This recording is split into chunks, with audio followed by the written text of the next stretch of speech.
Hello, family members. Hope you're having a much better day than I'm having today.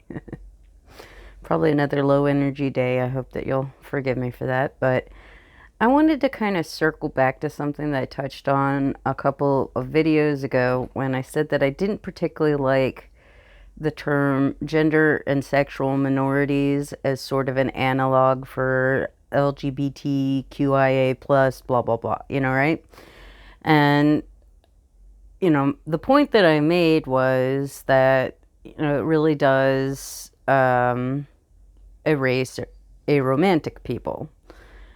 And then I kind of thought about it for a while and I was like, well, is it enough to say that this one category of people is excluded that's, possibly a very small part of the population to say, well, that term's not appropriate? And then yeah, that's actually the entire point because people don't know that aromanticism is a thing. A lot of people don't know that there are people who do not feel romantic attraction, that, like me, there are people that are romance repulsed, that the idea of being in a romantic relationship feels extremely wrong to us. Not all aromantic people are like that, but, some of us are. And that's the whole point of me being as visibly aromantic as I can be, because I was in my mid 30s before I found that term. I spent probably half of my life not aware that I was a part of a community. I always felt like I was missing something, or I was broken or wrong, or I didn't have the words to describe who I was. And finding that was so illuminating for me. And it allowed me to be able to reach out online and find other people in my community and be able to feel not so alone or not so broken. And I feel like when it comes to asexual people and aromantic people, we are so overlooked within the pride community, the rainbow community, whatever you want to call it. And if we can't be given some visibility within this community, what are the odds that we're ever going to get broad visibility? So I'm going to demand it. I demand it. Gay people, bi people, trans people, everyone who's not aromantic, please help us gain visibility. Please consider us and include us when you talk about the community.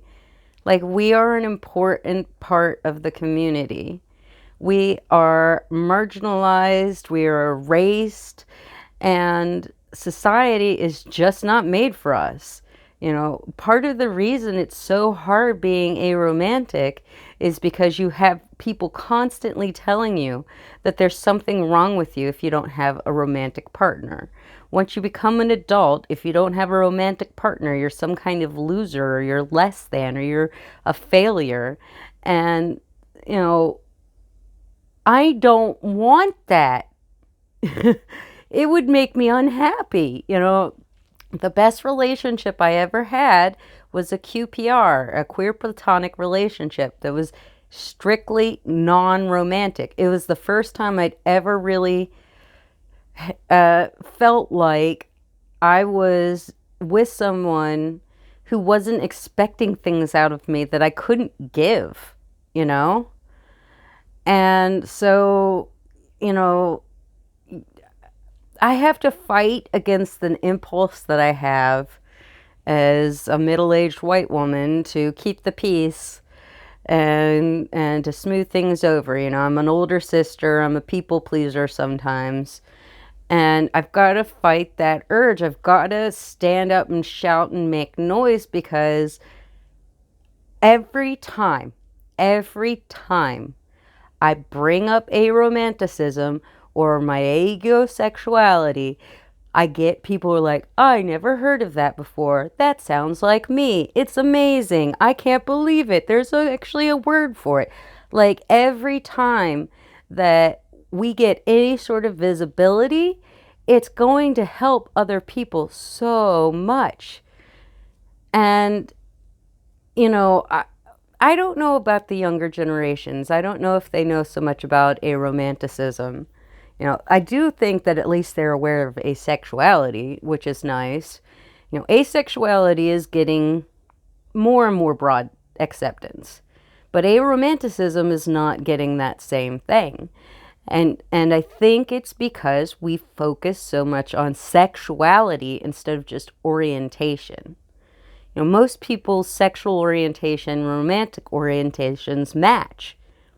And so they don't, understand why you would even separate them, because it doesn't seem intuitive to them. They're probably homoromantic and homosexual, or heteroromantic and heterosexual, or whatever, biromantic, bisexual.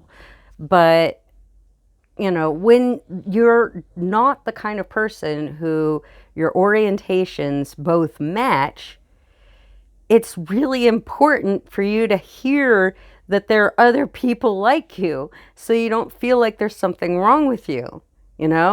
Like, I definitely see celebrities that you can tell have homo orientation, are have an orientation towards same-sex people, but are not necessarily sexual people, and or vice versa.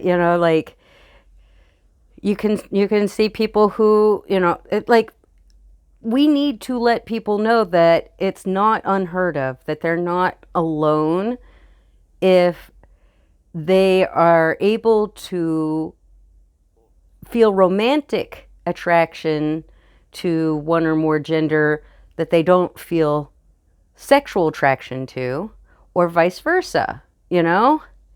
Like, it's absolutely possible for people to. I see people all the time that they're like, I'm bisexual, and then you only ever see them date one gender, and then people are like, well, are you really bisexual? And I'm like, why the heck would they say they're bisexual if they're not bisexual? Number one.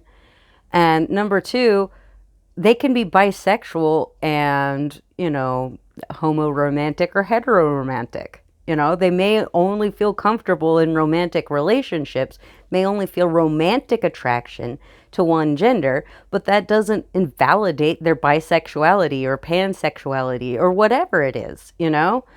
And so, yeah, I am so sick and tired of not seeing us included, because it's so important that, and I feel like it would help a lot. It would help people understand, those of us within the LGBTQIA plus plus plus category, if we could turn it from being something related solely to sex and sexuality into it just being orientation. There's nothing inherently dirty about orientation, the way that sex and sexuality has this sort of, like, lurid connotation to it. Even though there's nothing really wrong or dirty or anything about sex or sexuality, that's just a normal part of being a human being. But, if we could divorce the conversation from sexuality to orientation and identity, maybe we could at least stop having that one hang up, Like, I think that homophobes often have a little bit of a rhetorical advantage when they talk about not wanting to see homosexuality discussed in school, but if, because it has the word sex in it. But if you say orientation or identity, then that, potential derailing of the conversation to talk about something that's not really all that relevant is out of the picture. Gay people and bi people and all people who aren't asexual, I mean, their sexuality is generally a very important part of them, but that's only a small part, but their orientation, I think, is easier to talk about, and so I think it would be good for the community in general if these concepts were more broadly discussed, as well as being good for those of us who are aromantic. I also think it would help a lot if there were people out there who found out they were aromantic, or that was a possibility, that might explain why they treat their partners so badly, because they only date because they feel like it's socially required of them, but they don't have the actual emotional connection because they don't feel the romantic attraction that their partner does. It always is going to give them sort of a power imbalance in all of their relationships. And when I tried to date, before I knew it was aromantic, I felt that power imbalance. I could feel that my partner was so much more invested in me than I was in them, and it made me so uncomfortable because I'm the kind of person that want to make the people I care about happy. And I knew that there wasn't any way that I could make them happy.